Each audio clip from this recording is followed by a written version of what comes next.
इस खबर के प्रायोजक हैं Lohia Nagar Mount Carmel high school, Gyansthali high school और LMC कम्युनिकेशन।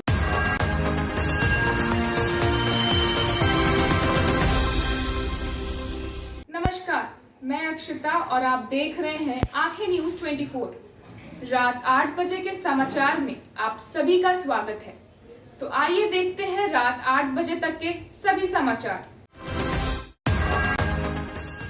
उत्तर प्रदेश की राजधानी लखनऊ में केंद्रीय मंत्री सीतारमण ने मिशन शक्ति के तीसरे चरण का किया शुभारंभ। जम्मू कश्मीर में सुरक्षा बलों को मिली बड़ी सफलता। अवंतीपोरा में हुए जैश-ए मोहम्मद से जुड़ी मुठभेड़ में 3 आतंकी ढेर। देश में कोरोना के सक्रिय मामले में आ रही है कमी। पिछले दिनों में मामले घटकर हुए हैं काफी कम।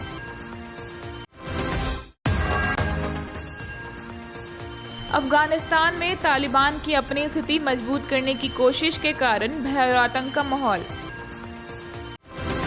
जातीय जनगणना पर कल यानी 23 अगस्त को 11 बजे दिन में प्रधानमंत्री नरेंद्र मोदी बिहार का मुख्यमंत्री नीतीश कुमार सहित 11 नेताओं से मुलाकात करेंगे। प्रतिनिधि मंडल में तेजस्वी यादव भी शामिल रहेंगे। मुख्यमंत्री नीतीश कुमार ने कहा है कि जातीय जनगणना पर बिहार में सत्ता और विपक्ष साथ है। सभी दलों ने सहमति जताई है। मेरे साथ 10 पार्टियों के नेता दिल्ली जा रहे हैं। हम लोग अपनी बात ठीक ढंग से प्रधानमंत्री के समक्ष रखेंगे। उम्मीद है कि प्रधानमंत्री इस पर सकारात्मक रुख अपनाएंगे। मुख्यमंत्री पटना एयरपोर्ट पर पत्रकारों से बात कर रहे थे। हर पार्टी के एक व्यक्ति जा रहे हैं और जो या तो असेंबली के या काउंसिल के मेंबर हैं, वैसे सब लोगों ने तय करके वो दिया है, पहले ही से दिया है। और बीजेपी का उस समय नहीं मिला था, अभी बाद में मिला, कल मिला। आज नाम भी तो आज उसका सबका नाम भी कम्युनिकेट कर दिया। तो जो पार्टी की तरफ से हो, तो बाकी लोगों का तो पहले ही से था, वो पहले ही हम भेज चुके थे। और अब जो भी हुआ वही मतलब एक मुझको जाना है और बाकी 10 पार्टी से, तो मतलब वही 11 लोग ही रहेंगे। जा रहे हैं यही रिक्वेस्ट करने के लिए कि जातिगत जनगणना होनी चाहिए, तो उसी पर अपनी बात हम लोग रखेंगे। वो तो फिर केंद्र सरकार के ऊपर है क्या निर्णय लेंगे। तो लेकिन पहली बात तो यही जाकर के कहेंगे। उन्होंने कहा 23 अगस्त को 11 बजे दिन में प्रधानमंत्री से मुलाकात का समय तय है। अगर केंद्र सरकार जातीय जनगणना के लिए तैयार नहीं हुई तो क्या बिहार सरकार जातीय जनगणना खुद से कराएगी। इस पर मुख्यमंत्री ने कहा कि वो तो हम लोगों ने पहले ही कहा है कि अगर पूरे देश के लिए जातीय जनगणना का निर्णय नहीं होता है तो इस पर विचार किया जाएगा। उत्तर प्रदेश में जदयू के चुनाव लड़ने की तैयारी के सवाल पर मुख्यमंत्री ने कहा कि यह आगे की बात है, इसके लिए हमारी पार्टी के लोग बातचीत करेंगे। अगर मान लीजिए कि पूरे देश के लिए ये निर्णय नहीं होता है जाति आधारित कास्ट बेस्ड सेंसस का, तो उसके बाद तो सोचा जाएगा। जब यहाँ पर भी विचार है तो हम लोग उसको किस प्रकार से कर रहे हैं, आपस में पूरी बातचीत करके कर सकते हैं। वो तो बात की चीज़ है, लेकिन अभी तो पूरी कोशिश होनी चाहिए। अगर पूरे देश के लिए ये हो जाता है कास्ट बेस्ड सेंसस, जाति आधारित जनगणना, ये बहुत लाभदायक होगा। और आप जान लीजिए कि कहीं से भी पता कर लीजिए, हम तो मीडिया के लोगों से आग्रह करेंगे कि हर राज्य में ज़रा पूछ लीजिए, तो लोगों को पता चलेगा कि सब जगह लोगों की इच्छा है कि एक बार तो ज़रूर होना चाहिए। तो उससे ताकि पता चल जाए कि लोगों की कितनी आबादी है और सभी प्रकार के लोगों के विकास के लिए क्या करना है और बेहतर ढंग से उसको किया जा सकता है। तो एक बार जरूर कर लेना चाहिए, ये हम लोगों की राय है। ब्यूरो रिपोर्ट आगे न्यूज 24। मुख्यमंत्री नीतीश कुमार ने रक्षाबंधन के पावन अवसर पर बिहार वृक्ष सुरक्षा दिवस के कार्यक्रम में पीपल के वृक्ष को राखी बांधी। मुख्यमंत्री ने कहा कि रक्षाबंधन के दिन हम लोगों को वृक्षारोपण करना चाहिए। उन्होंने साथ ही सुझाव भी दिया कि रक्षाबंधन के दिन को विश्व वृक्ष सुरक्षा दिवस का घोषित कर देना चाहिए। मुख्यमंत्री नीतीश कुमार ने रक्षाबंधन के पावन अवसर पर बिहार वृक्ष सुरक्षा दिवस के कार्यक्रम में पीपल के वृक्ष को राखी बांधी। सीएम ने कहा कि रक्षाबंधन के दिन हम लोगों को वृक्षारोपण करना चाहिए। हमें शपथ लेना होगा कि समाज में पेड़ों की रक्षा हमें करनी होगी। मुख्यमंत्री ने सुझाव दिया कि रक्षाबंधन को विश्व वृक्ष दिवस भी घोषित करना चाहिए। रक्षाबंधन है, इस अवसर पर आप सब लोगों को बधाई है पहले। और आप जानते ही हैं कि 2012 से हम लोगों ने अपने बिहार में वृक्ष रक्षा दिवस के रूप में इसको मनाना शुरू किया। जैसे सब एक दूसरे की रक्षा करते हैं बहन भाई, उसी तरह से हम सब लोगों को वृक्षों की रक्षा करनी चाहिए। इसी उद्देश्य के साथ 2012 से ही हम लोगों ने इसकी शुरुआत कर दी कि आज के दिन वृक्ष रक्षा दिवस भी मनाना चाहिए। और उसी सिलसिले में हम लोग आकर के ये काम करते हैं जो आप लोग हर बार देखते हैं। तो इस अवसर पर एक बात का हम लोगों को ध्यान रखना चाहिए कि पर्यावरण के संरक्षण के लिए हम लोगों को एक तो वृक्षारोपण करना है और उसकी रक्षा करनी है, सुरक्षित रखना है, ताकि जितना ज़्यादा पर्यावरण की रक्षा हो सकेगी ये सबको पता है। इसलिए आप जानते हैं कि हम लोग कितना ज़्यादा वृक्षारोपण करते हैं।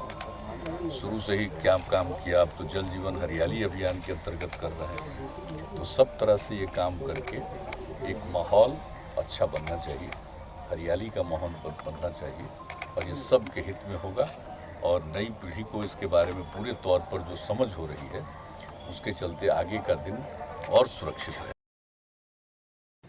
आज 6 दिन हो चुके हैं केंद्रीय मंत्री आरसीपी सिंह को बिहार आए हुए, लेकिन अभी तक उनकी मुलाकात मुख्यमंत्री नीतीश कुमार से नहीं हुई है। पार्टी के कार्यकर्ताओं को पूरा भरोसा है कि जल्द ही उनकी मुलाकात नीतीश कुमार से होगी। 5 दिनों से राज्य में यात्रा कर रहे केंद्रीय मंत्री आरसीपी सिंह की अब तक मुख्यमंत्री नीतीश कुमार से मुलाकात नहीं हुई है। पटना, नालंदा, शेखपुरा और बांका जिलों में उनका स्वागत हो चुका है। पटना जिले में भ्रमण की योजना अलग से बनी है, लेकिन मुख्यमंत्री से मुलाकात न होने के चलते कार्यकर्ताओं में भ्रम फैल रहा है।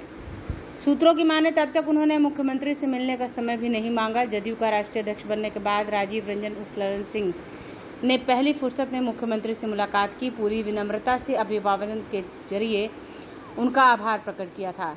आरसीपी सिंह स्वागत के अगले दिन क्षेत्र के दौरे पर निकल गए।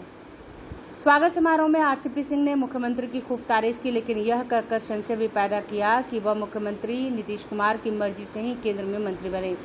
जातीय जनगणना पर मुख्यमंत्री ने जदयू के राजनीतिक स्टैंड के विपरीत राय दी। फिर भी कार्यकर्ताओं की अपेक्षा थी कि 16 अगस्त की शाम या 17 की सुबह मुख्यमंत्री से उनकी मुलाकात होगी। उनके और मुख्यमंत्री के आवास के बीच की मामूली दूरी है। उन्होंने मिलने के लिए ना समय मांगा और ना ही मुख्यमंत्री ने अपनी ओर से बुलाया भेजा। अगली सुबह वह पटना और नालंदा जिले में 20 से अधिक जगहों पर स्वागत कराकर अपने गांव मुस्तफापुर चले गए। अब तक अपने गांव में ही रहकर आसपास के जिलों का दौरा कर रहे हैं। हालांकि मुलाकात की संभावना समाप्त नहीं हुई है।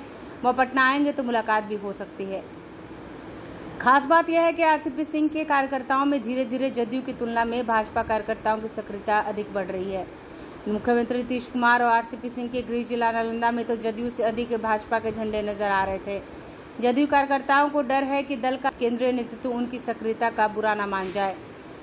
दूसरी तरफ भाजपा के कार्यकर्ता केंद्र के मंत्री के तौर पर उनका स्वागत कर रहे हैं। अपने व्यवहार से आरसीपी भाजपा कार्यकर्ताओं को निराश नहीं कर रहे हैं, उन्हें बराबरी का दर्जा दे रहे हैं। खास बात यह है कि आरसीपी के कार्यक्रमों में धीरे धीरे जदयू की तुलना में भाजपा कार्यकर्ताओं की सक्रियता अधिक बढ़ रही है।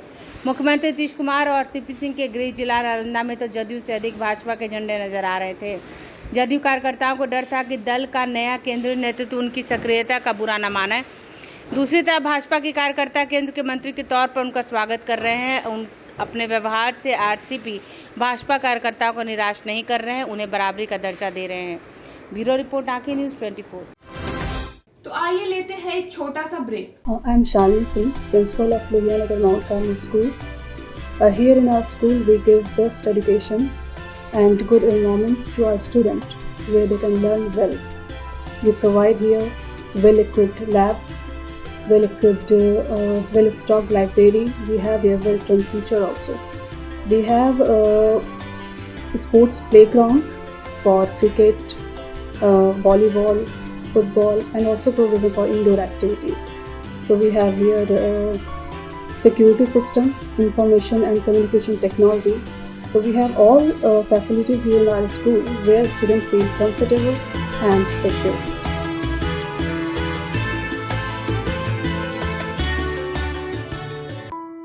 आपके हर सवाल के जवाब का, आपके सवाल जो तीखे तेज़ तर्रार होते हैं, उससे मैं कोशिश करूँगा कि बचूँ। पटना शहर से मैं मुंबई तक का सफ़र कैसे किया, 3 साल से 10-12 अवार्ड्स हमारे झोली में आ गए हैं। लोग कहते थे कि कॉमेडी अच्छा करते हैं आप। देखिए, निजी ज़िंदगी में मैं बहुत हंसोड़ हूँ। मैंने जैसे बताया कि मेरी शुरुआती दौर में मैं कॉमेडी नहीं करता था। तो आइए देखते हैं एक मुलाकात भोजपुरी कॉमेडी किंग मटरू के साथ। ब्रेक के बाद आप सभी का पुनः स्वागत है। अपने बयानों से हमेशा सुर्खियों में रहने वाले जदयू के बरबोले विधायक गोपाल मंडल ने एक बार फिर से बड़ा बयान दे दिया है। दरअसल गोपाल मंडल ने भागलपुर स्थित अपने आवास पर प्रेस वार्ता कर बिहार के उप मुख्यमंत्री तारकिशोर पर कई गंभीर आरोप लगाए हैं।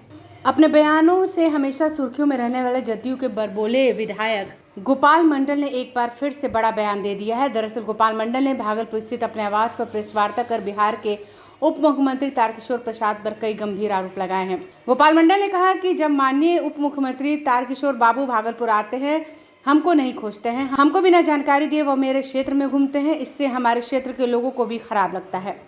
वो कई बार आ चुके, मेरे पूछे बिना नवगछिया घूमे फिरे, सब कुछ किए, कहाँ किया नहीं किया। और लोजपा वाले के जो हमारे खिलाफ चुनाव लड़ते थे, सुरेश भगत जी, उनके साथ घूमना, लोजपा के कार्यकर्ता के साथ घूमना, हमको खबर नहीं करना। पहली बार हम ये थ्रेट किए, समझाए, ये गलत बात है उप मुख्यमंत्री जी, मेरा क्षेत्र जाइए, हम वहाँ का MLA हैं, हमको छांट दीजिएगा तो लोग क्या कहेंगे। इनको दरकिनार कर दिया है। वो बोला अच्छा ठीक है, भूल हो गया। लेकिन फिर दोबारा वो नाथनगर आए, नाथनगर से फिर भागलपुर में आए। उन्होंने कहा कि यह उप मुख्यमंत्री जब आते हैं लोजपाइयों के साथ घूमते हैं। लोजपा के सुरेश भगत और राजेश वर्मा पर ज़्यादा ध्यान देते हैं, जिन्होंने चुनाव में NDA का विरोध किया, उसके घर में वह भोजन करते हैं। या सारे लोजपाइयों या गैर पार्टियों के साथ उन्होंने बैठक किया। क्या कारण है सर, आपको नहीं पूछा जाता है किसी को? हमको पूछेगा तब, हम अपने झलक में रहते हैं। ये उन्होंने जो गलती करता है, गलती पर ध्यान दिलवाया आपके माध्यम से सरकार तक न्यूज़ जाएगी, बड़े लीडरों तक न्यूज़ जाएगी, इस पर चिंतन करेगा। मैं आग्रह कर रहा हूँ, उससे जवाब सवाल करे, जांच प्रक्रिया के माध्यम से क्या क्या करते हैं यहाँ के। ऐसा कई दफ़ा हुआ है कि भाजपा के मंत्री, भाजपा के विधायक जो हैं जदयू के खिलाफ बयान देते हैं। क्या लगता है कि नीतीश कुमार पर दबाव बनाया जा रहा है या फिर उनके साथ छल किया जा रहा है? नीतीश कुमार के ऊपर कोई दबाव नहीं बनने वाला है। नीतीश कुमार को सीधे समझिए, आगे नाथ ना पीछे पगा। जितना दिन तक राजनीति कर लिए, मुख्यमंत्री बनते रहे।